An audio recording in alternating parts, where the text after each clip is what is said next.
ਇਹ ਕਿਸ ਤਰ੍ਹਾਂ ਹੋ ਸਕਦਾ ਵੀ ਇੱਕ ਜਿਹੜਾ ਫਾਦਰ ਆ ਉਹ ਆਪਣੇ 7 ਬੱਚਿਆਂ ਨੂੰ ਗੋਲੀ ਮਾਰ ਕੇ ਮਾਰ ਦੇ। ਇਹ ਲੁਧਿਆਣਾ ਤੋਂ ਖਬਰ ਆ ਰਹੀ ਆ 8 ਜਿਹੜੇ ਜੰਗ ਬੱਚੇ ਆ ਉਹਨਾਂ ਨੂੰ ਕੱਲ ਗੋਲੀਆਂ ਮਾਰ ਕੇ ਉਹ ਉਹਨਾਂ ਦੇ ਹੀ ਫਾਦਰ ਵੱਲੋਂ ਮਾਰ ਦਿੱਤਾ ਗਿਆ ਆ। ਉਹਦੇ 7 ਬੱਚੇ ਸੀ, ਜਿਹੜੇ ਮਰਨ ਵਾਲਿਆਂ 'ਚ ਇੱਕ ਕਜ਼ਨ ਤੇ ਇੱਕ ਜਿਹੜੀ ਉਹਦੀ ਵਾਈਫ ਆ ਤੇ ਇੱਕ ਹੋਰ ਬੀਬੀ ਬੜੀ ਬੁਰੀ ਤਰ੍ਹਾਂ ਜ਼ਖਮੀ ਹੋ ਗਏ ਹੈਗੇ ਆ। ਇਹ ਸਾਰਾ ਕੁਝ ਐਤਵਾਰ ਸਵੇਰੇ ਨਾਰਥ ਵੈਸਟਰਨ ਲੁਧਿਆਣਾ ਦੇ ਵਿੱਚ ਵਾਪਰਿਆ ਹੈਗਾ। ਅਮਰੀਕਾ ਦਾ one of the deadliest mass shooting ਕਹਿ ਸਕਦੇ ਆ ਇਹ 2 ਸਾਲਾਂ ਦੇ ਵਿੱਚ। ਇਹ ਜਿਹੜੀ ਟ੍ਰੈਜਿਕ ਸਿਚੁਏਸ਼ਨ ਆ ਕਹਿੰਦੇ ਵੀ ਬਹੁਤ ਜ਼ਿਆਦਾ ਵਰਸ ਸਿਚੁਏਸ਼ਨ ਆ। ਇਹ ਕਦੇ ਇਦਾਂ ਦੀ ਚੀਜ਼ ਵਾਪਰੀ ਨਹੀਂ। ਸ਼ਰੈਪੋਰਟ ਜਿਹੜੇ ਉਸ ਟਾਊਨ ਦੇ ਮੇਅਰ ਹੈਗੇ ਆ ਟੌਮ ਨੌਕਸ, ਉਹਨਾਂ ਨੇ ਇਹ ਕਿਹਾ ਵੀ ਘਰੇਲੂ ਲੜਾਈ ਸੀ।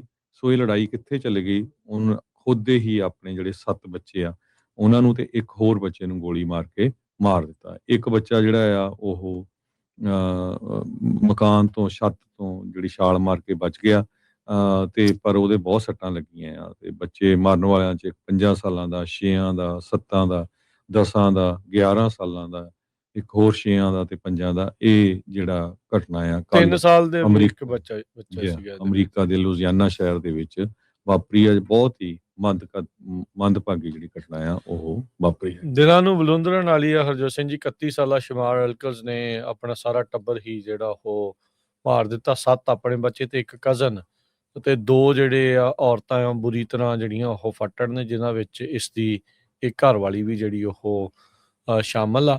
ਇਹ ਕੈਡੋ ਪੈਰਿਸ਼ ਪੈਂਦੀ ਆ, ਉੱਥੋਂ ਦੇ ਕਾਰਨਰ ਆਫਿਸ ਨੇ ਆਇਡੈਂਟੀਫਾਈ ਕੀਤੇ ਆ ਵਿਕਟਮ।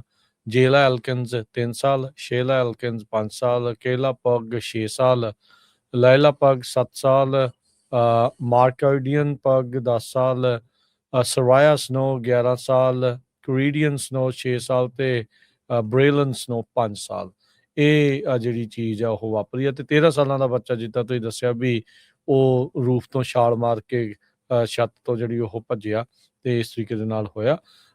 ਉੱਥੇ ਦੀ ਰਿਪਰੈਜ਼ੈਂਟੇਟਿਵ ਟੈਮੀ ਫੈਲਪਸ, ਉਹਨੇ ਨਿਊਜ਼ ਕਾਨਫਰੰਸ ਦੇ ਵਿੱਚ ਜਿਹੜਾ ਉਹ ਦੱਸਿਆ ਵੀ ਇੱਕ ਬੱਚੇ ਦਾ ਇਸ ਤਰੀਕੇ ਦੇ ਨਾਲ ਬਚਾਅ ਜਿਹੜਾ ਹੋ ਗਿਆ। ਸੋ ਕਿਸ ਤਰੀਕੇ ਦੇ ਨਾਲ ਹਰਜੋਤ ਸਿੰਘ ਜੀ ਕੋਈ ਇਸ ਏਡੀ ਘਿਨਾਉਣੀ ਜਿਹੜੀ ਹਰਕਤ ਆ ਉਹ ਕਰ ਸਕਦਾ ਆ, ਕਿਸੇ ਦੇ ਵੀ ਸਮਝ ਦੇ ਵਿੱਚ ਨਹੀਂ ਆ ਰਹੀ। ਤਕਰੀਬਨ 1,80,000 ਆਬਾਦੀ ਦਾ ਜਿਹੜਾ ਇਹ ਸ਼ਹਿਰ ਹੈਗਾ ਆ Cedar Grove community, Shreveport north western Louisiana ਦੇ ਨਜ਼ਦੀਕ ਜਿਹੜਾ ਉਹ ਪੈਂਦੀ ਆ।